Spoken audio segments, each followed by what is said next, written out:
Okay, so hi everyone. Today we're going to use our logs and exponentials to set up and solve for exponential growth and decay problems as well as compound interest. So they are word problems, I am sorry, but we'll use a couple of strategies here and a couple of forms so that they're pretty generalized. You know, if you're in physics or you're in chemistry, mainly chemistry, you'll see this exponential, this half-life model here, and it's not that hard to come up with. So let's go ahead and get started here, and we can always we can make this up as we go along. Okay, I'm going to let's use a screenshot. Let's do it this way. Okay.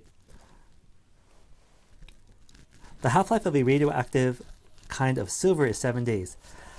How much will be left after 21 days if you start with 144 grams of it? Now, we need to talk about what is the setup for this exponential growth model. And the model is pretty much very simple, and we start off with saying it's let's say we can use different letters. Let's use for population we use P. For something like this, let's use M for mass. Okay, M is equal to M naught e to the kt. This is our generic, super generic formula for exponential anything. Okay, exponential growth. Now, how is exponential growth different than, let's say, me doubling or tripling something every single time? Like, for instance, bacteria grows at a rate of, let's say, doubles every 20 minutes. But is it really just waiting every 20 minutes to double? Or is it kind of growing along the way?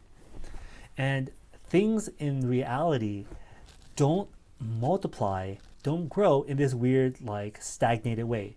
Like, for instance, imagine if I told you the birth rate is, let's say, 2 babies for every 100 people. Making that up.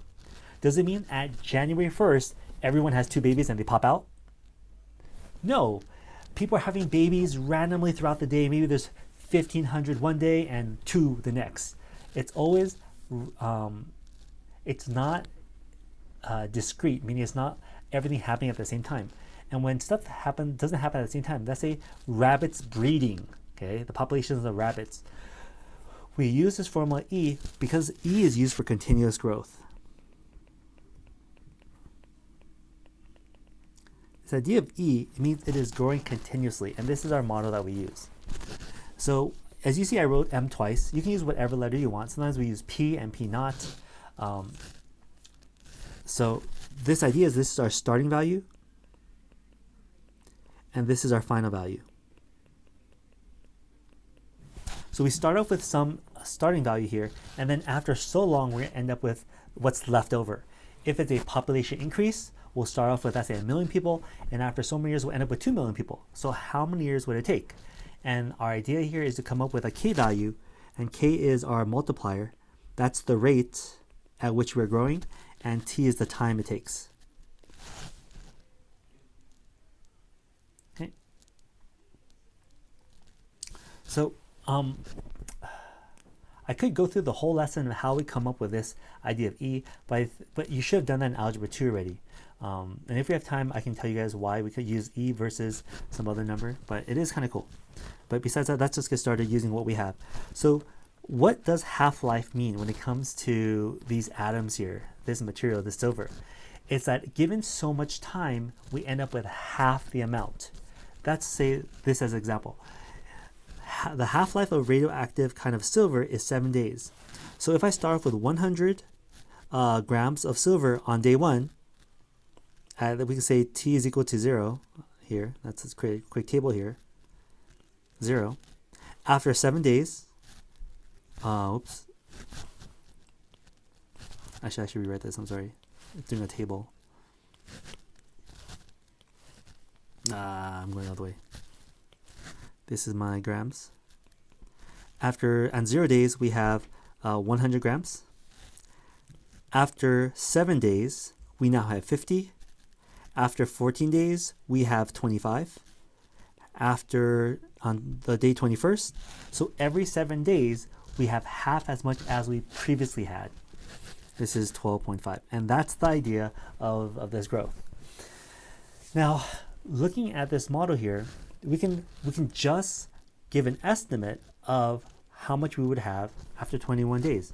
So after 21 days, let's use our grams now starting at 144. At 0 days, we have 144. After 7 days, that should drop down to 72, because half of 14 is 7, half of 4 is 2. After 14 days, so another 7 days, we would have 36. And after another 7 days, we would have half of this, we would have 18 grams left.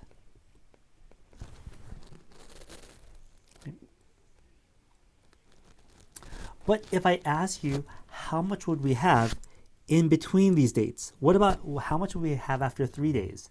How much would we have after, let's say, 10 days? How about 20 days? It's not very explicit to find what that number is. So we can use this model up here in this corner here, and we can figure out how can we come up with a equation that we can set up to make this work. So here we go. The way we do this is first, this chart is right. We're done actually. If this was an SAT problem and they gave you a very nice number and we could divide 21 days by 7 times, where that means we're going to cut it into half 1, 2, 3 times, right? There are 3 7s in 21. But what if they weren't? So let's go use this as a practice, and this is how we set it up. First thing, do we know our starting value? Yes, we do. Do we know our ending value? Well, if we set up an equation for half-life, we know that if I start off with 144 grams, and after 7 days, we end up with 72 grams. That's our M naught and our M. I'll show you guys how you guys did this in chemistry. Just let me finish this. E to the KT. We do not know what the K is. We do not know what the rate of decrease is. We're not going to say it's half because it continuously has to decay, so we end up with half. So we don't know what this is, but we do know that it's going to take us 7 days. Now this is where we use our solving for exponents that we've been working on previously. What is the only variable left? Hopefully you notice that the only variable left is the variable K, not E. We know what E is. E is 2.7, blah, blah, blah. So we are going to solve for K. Let's go ahead and move some stuff over. Let's get rid of the 144.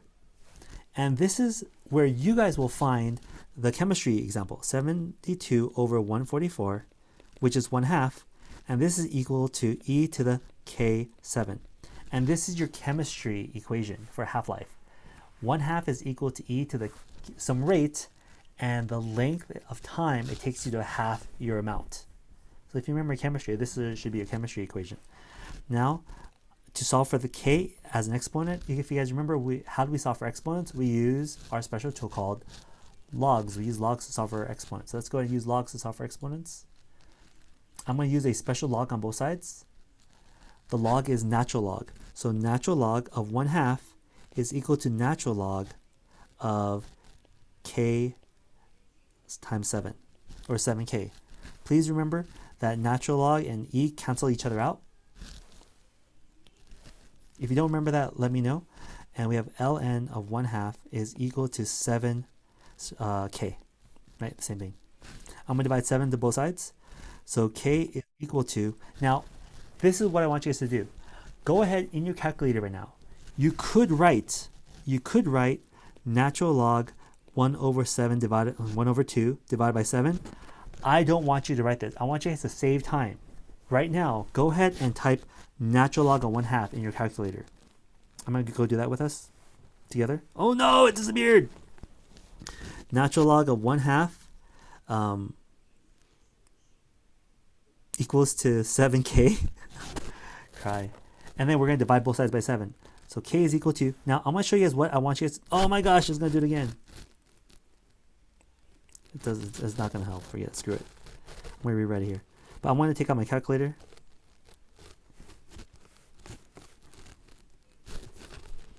Where are you, calculator? Nope. Here's my calculator. And I'm going to go ahead and rewrite what I just wrote here. We wrote natural log 1/2 equals to 7k. K is equal to, now you could write natural log 1 over 7, no, 1 over 2 divided by 7. You can write that, okay? But I want you just on your calculator, go ahead and do 1 divided by 2 equals, and then natural log that. Okay, natural log is here. Now take that answer and then divide that by 7. 0.099, negative 0.099. That is the k-value. Now I want to go back. Yes, Jose. So this is my k-value. So if I rewrite it as m is equal to m naught e to the negative 0.099 to the t, we have a formula that can find n at any point in time.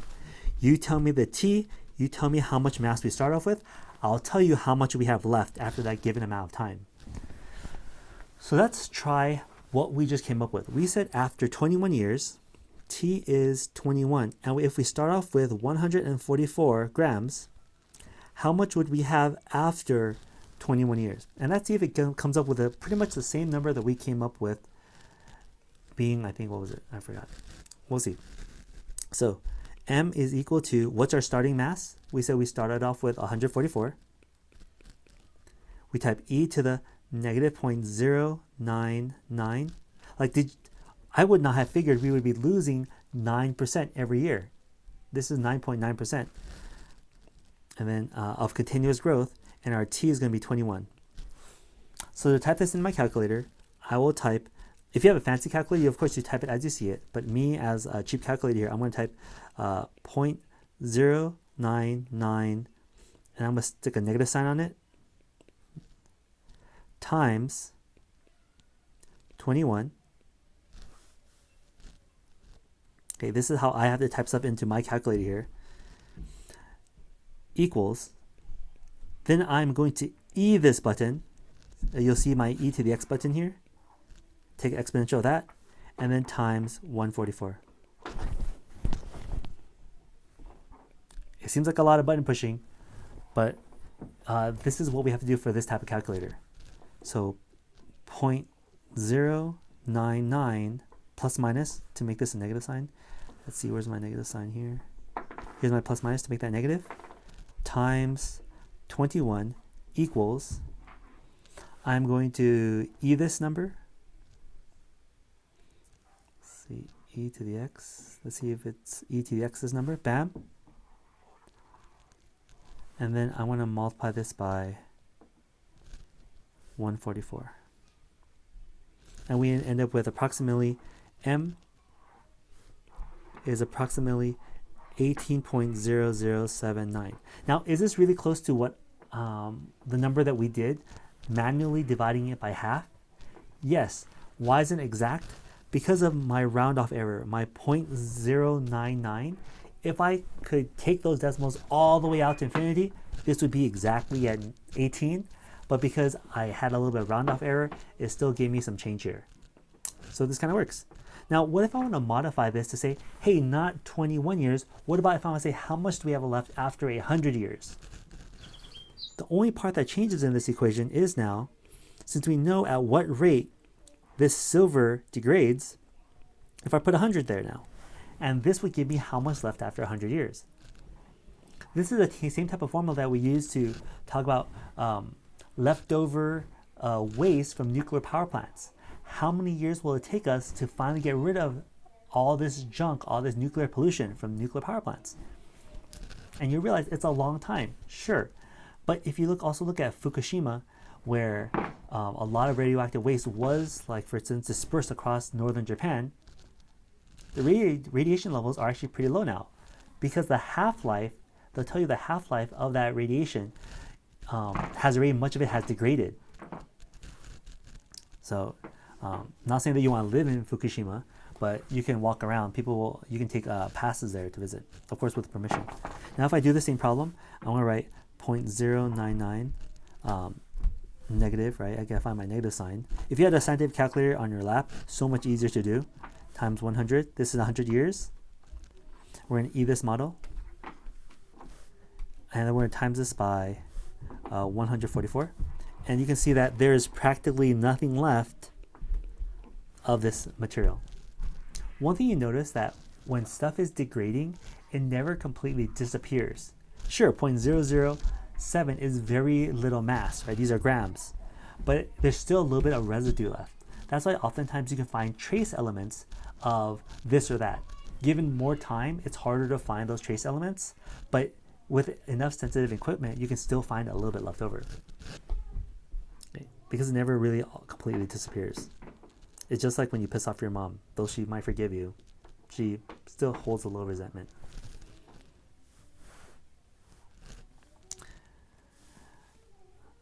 Okay, so that was our answer here. So we had two ways of dealing with this problem. We could manually do it. Let me show you the manual doing it manually again. We'll say this is time and this is grams. We start with 144. We said we have a half-life of 7 years. So after 7 years, we have 72 left. After another 7 years, at day 14, we have 36. After another 7 days, 21, we have 18 left. And our model up here that we had done before gives us the same answer, 18.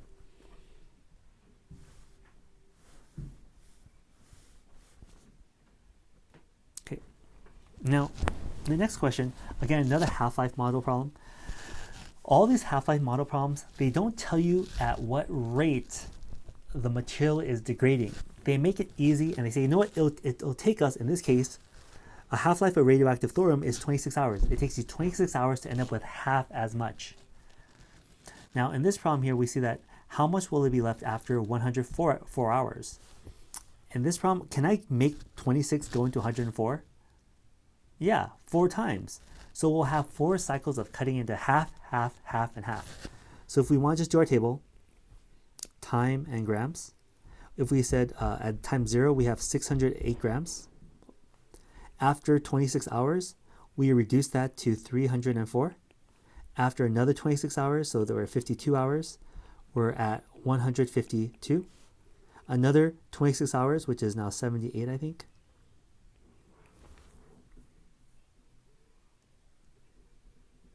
Right? And then we are left at 75, 76 hours, 76, right? 76. And then if I give myself another 26 hours, we're at 104.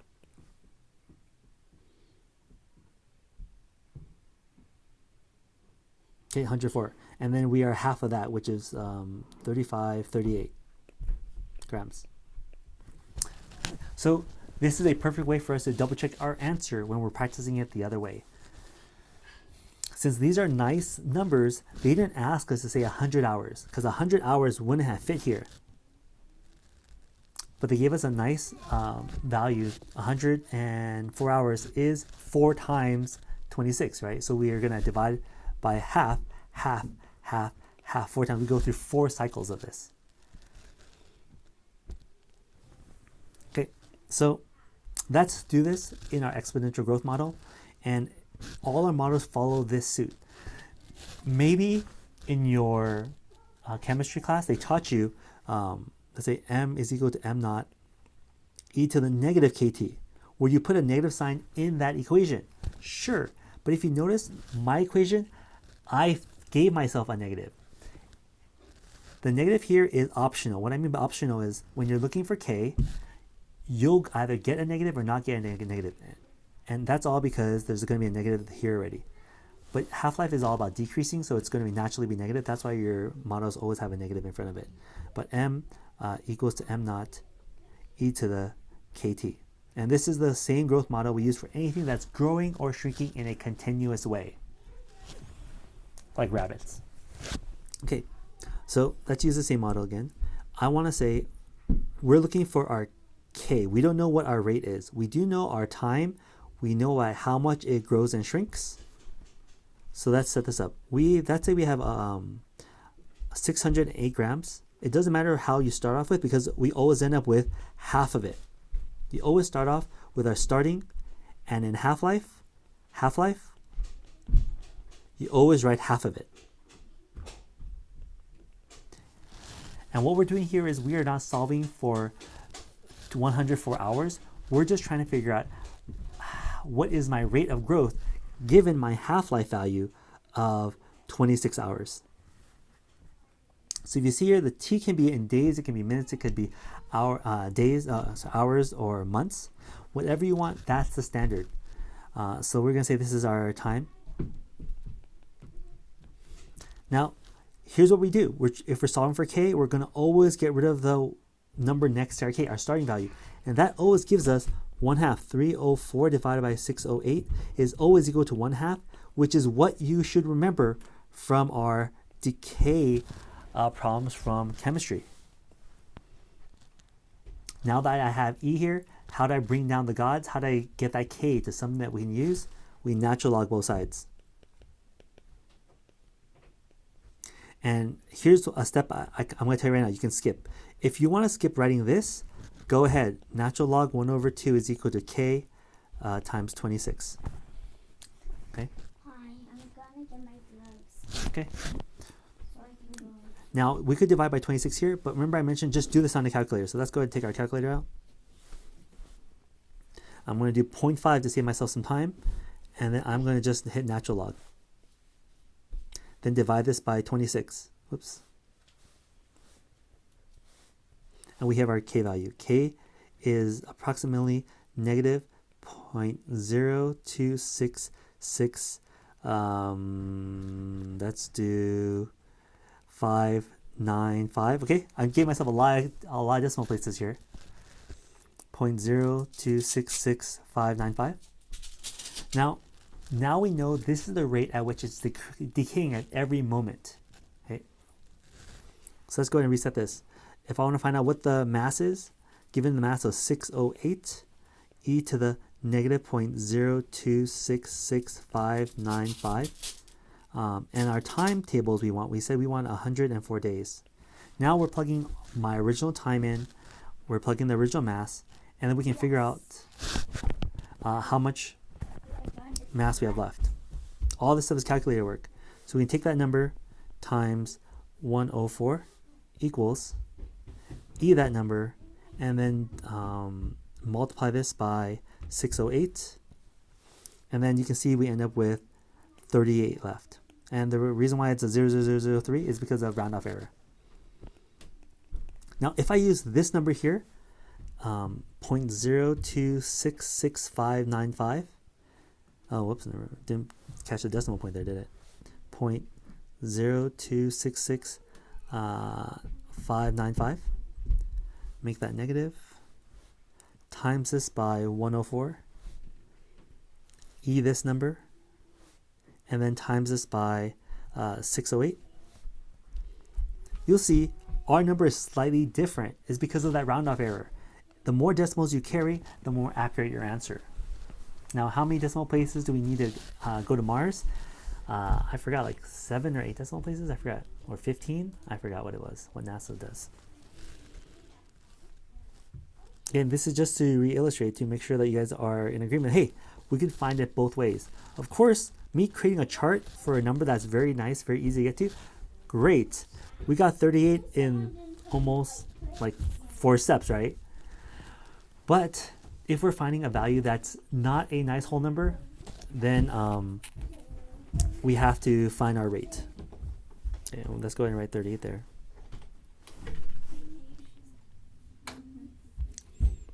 Okay, so now this problem switches it, and let's see what this question is asking about. The mountain of Morgan County is eroding and losing elevation at a rate of 5%. So a mountain in Morgan County is eroding and losing elevation at a rate of 5% every millennium. Every millennium. If the current elevation is 1,370 meters, how tall will the mountain be after 3 millennium? Okay, so now, so let's look at, we have a rate of 5% every millennium, okay, and we are saying that at the current elevation, we are at 1,372 meters, and how tall will the mountain be after 3 millennium? Okay, so we're looking at 3, t is equal to 3 millennium. Okay. So since we know that this rate here is per millennium, all right, so we can just use the formula. M is equal to m naught e to the kt. We know the rate at which we are deteriorating per millennium. We're looking at 3 millennium here. All right, and then we have our original value, 1372 e to the 0.05. Remember, that's a percent. And we are going to say it is t is equal to 3. Now, what would we end up with here? Let's see what our answer would be. If I just plug in this calculator without doing anything else, 1372 times, now my calculator, remember, is a little funny. I would rather write the exponents first, but let's go ahead and try this. Parentheses, 0.05 times 3, close it, and I'm going to e this number, e, and then equals. So we're going to be at 1594 meters. Now, does this answer make sense? Would this answer make sense? We were talking about that this mountain was eroding. Eroding means like disappearing, right? We're losing a mountain here. So why are we higher? Does anyone know where we messed up on this? Anyone know? Thank you. Christian got it. We forgot the negative in the rate because we are subtracting, not adding 5%. If we're gaining 5%, great, that'd be super awesome. But we're actually losing 5%. So I'm going to come back here and let's see if I can edit this. And I can. I'm going to put a negative sign here. And let's take a look at what this new answer is. The answer now is m is equal to 1,180.89 meters. So we would have eroded after 3 millennium. A millennium is like 100 years, right? So after 3 millennium, we eroded, in this case, almost 200 meters. Okay, and that's all you have to do. They gave you everything you needed. They told you the rate at which we are degrading.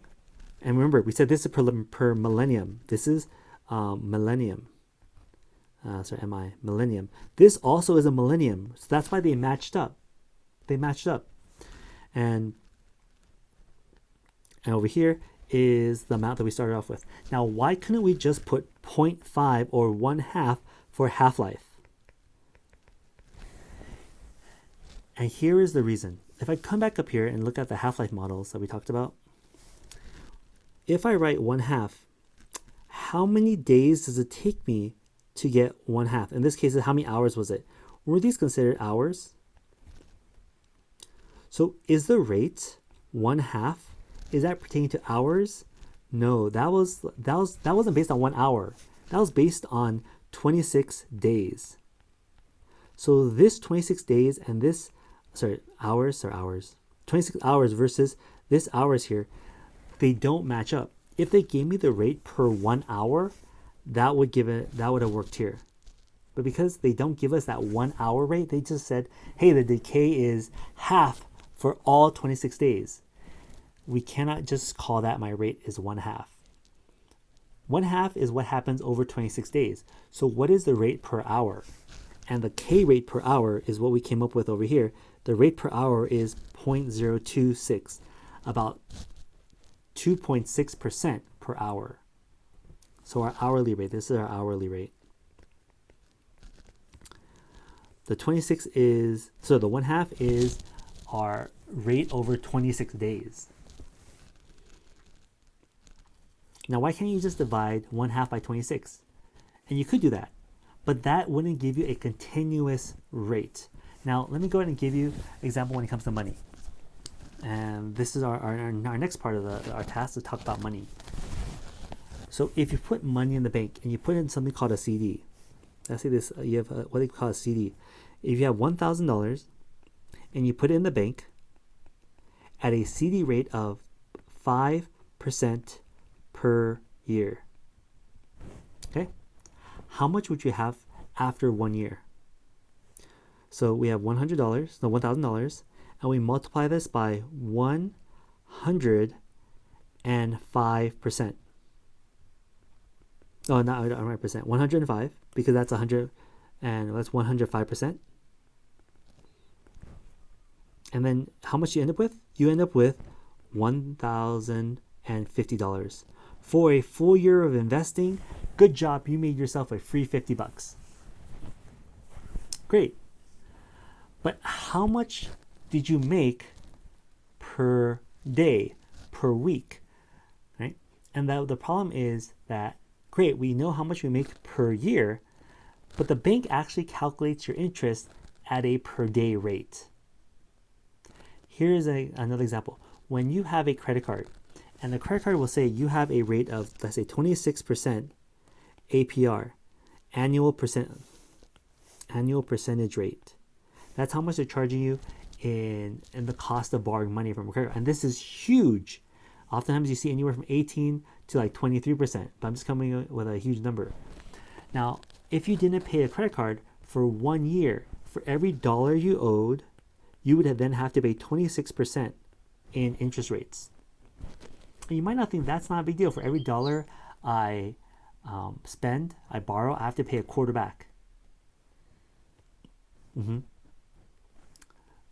But it's a quarter, not a big deal. But what if this was $100? That means you have to pay an extra $26. If this was $1,000, this would be $260. If this was $10,000, this would be $2,600 back. And their interest doesn't just accrue every year, it accrues on the daily value. So they'll take this and they'll divide this by 365 days, and then you end up with a daily rate. So every day you don't pay off, they add up some extra change on there. And that means you're going to end up even more money every single day you don't pay it off. And then your interest is going to get charged interest, and then it starts being a little overwhelming. But it becomes about 26%. Okay, there's actually a legal rate where I think credit card companies can't go over, because then they call it like, then you're in like financial slavery. You'll never be able to pay it off, even by paying the minimum. Okay, so I'm going to give you this question. If I pay you 5%, that's the rate, okay? And I pay you over 1 year, this is how much you make. But what if I pay you in monthly installments? Monthly installments. What if I take this number and say, hey, you have $1,000, sure, but I'm going to pay you 0.05 over 12. I'm going to divide the interest by 12, because I can't give you 5% every month. I'm going to take your interest, divide by 12, and I'm going to pay you not just one time a year, but 12 times a year now. Now, do you think you're going to end up with more money or less money? And this refers to, that's in January 1st. You put $1,000 in the bank, and they promise you 5% APR. That's their rate.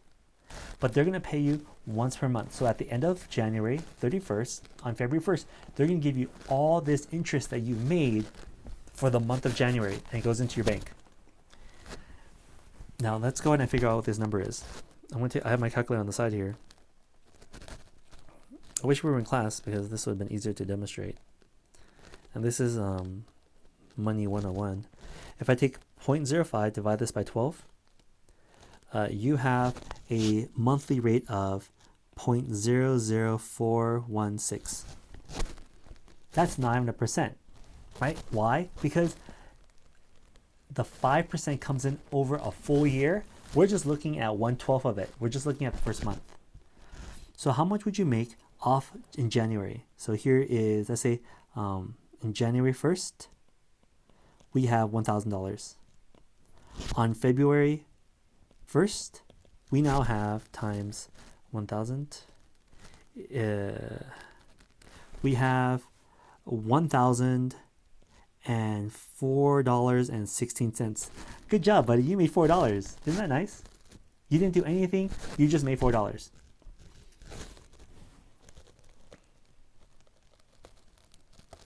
Okay. Now, March comes along. Don't you have more money in the bank now? In March, you're going to make money off not $1,000, but $1,004. Oh my goodness. Thank you. I didn't think I was going to make this much money. Times 1.004 3416. We now have $1,008.34. Okay.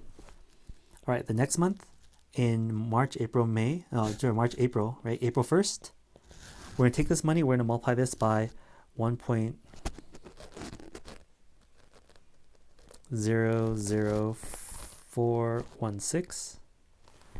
And then we have now $1,012 and some change, point something. Okay, so we could do this for 12 times. And do you want to do this for 12 times? Do you think I'd be crazy if to do this for 12 times, right? And that's why we have this formula here. So let's go ahead and use this formula here. I'm going to type this on my calculator. 1,000, sorry, I actually forgot I had a calculator here. Times, open parentheses, 1 plus parentheses 0.05 divided by 12, close parentheses. We're going to close this parentheses if you look at it, and we're going to do an exponent. The exponent is, where is that exponent? X to the y power, here it is, x to the y power. And the exponent's going to be 12. 1 times 2 is 12. So how much would we have at the end of 1 year? $1,051.16. Is that more if I pay you 12 times a year versus just one lump sum at the end of the year? Does that number look bigger? Is that number bigger?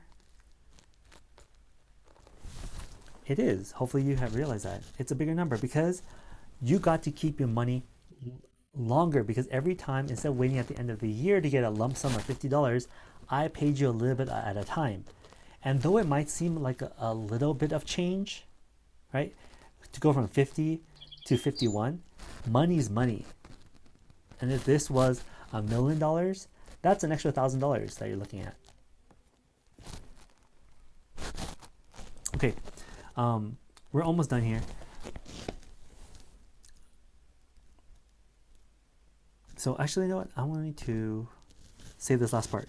Now, what if I pay you every week? Would this value change? Do you think I'm going to end up with more money or less money if I pay you every week? There are 52 weeks in a year, and I want to pay you 52 times now. Do you think I'm going to make more money or less money? What do you guys think?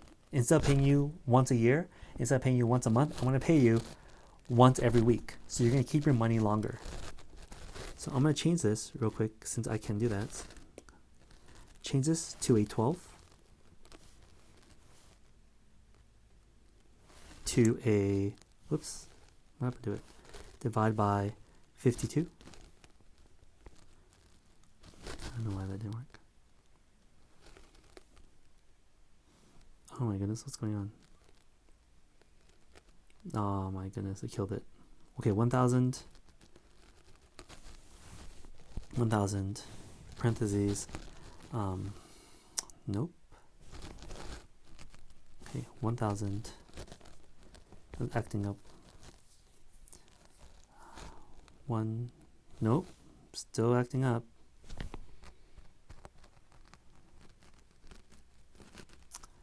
Shoot. I think my calculator, broke my calculator.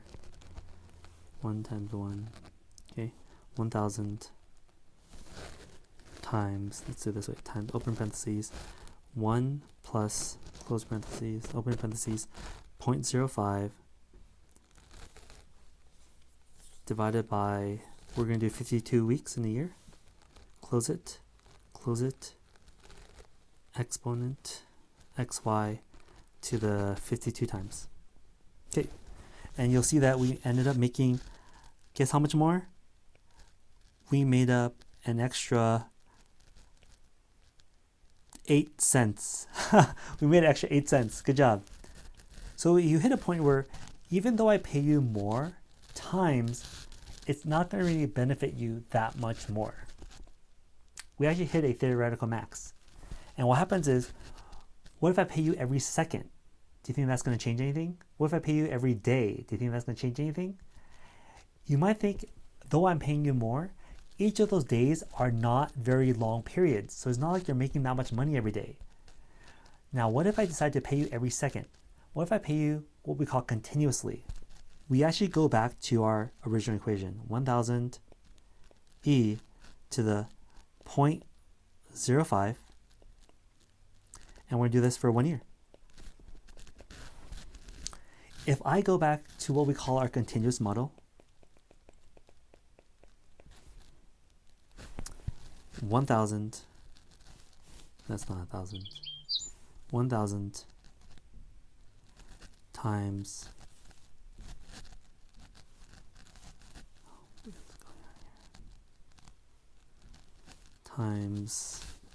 nope, 1000 times, in this case 0.05 to the e power equals, look how much you would get if I paid you every moment of the day at a yearly rate of 5%. You wouldn't really gain much more of that model. And what happens is our exponential model is our discrete, paid, and infinitely many times. So it's continuous. So these equations that you guys learned in Algebra 2 are kind of built on top of each other, which is kind of cool. Okay, so your homework assignment will be pretty much that. The other one I saw real quick is compound interest using word problems. You notice that this example that they use right here is the model that we were using when I paid you n amount of times. So this is what we call the compound interest model, because I don't pay you once a year, I pay you multiple times. Your interest gets to compound. So Susie opens an account depositing $1,000 as a principal. The account earns 1% of interest compounded annually. What is the balance after 4 years?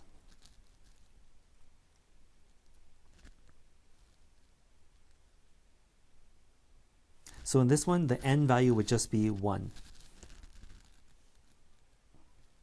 In this problem, the n value would just be 1. So A is equal to P. P stands for principal, which is the amount of money that we first initially start our account with. That's what principal means. And then 1 plus r over n to the nt. This was our rate. N is the number of times we're going to break up our annual value into. In this case, we're just going to pay each other one time, compounded annually. The keyword is annually there. So it's A is equal to 1,000. 1 plus, we said 1% interest rate. Oh my gosh, this is so 2021. We're going to divide this by 1 because I only pay you one time a year, and we're going to do this for 3 years.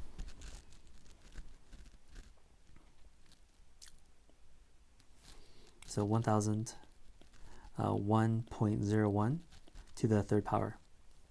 And you'll see how much we make. It's not going to be that much. 1,000 times, open parentheses, 1.01, close parentheses, xy3 equals. And we made, over 3 years, we made $30.30 at 1% interest. You might as well buy Bitcoin. But there's no guarantee it would go up. Safe investments. Okay, so that's what you guys are going to practice. We will see problems in which we have to work backwards, where we're solving for exponents. And we can work more on that when I see you guys on Thursday, okay?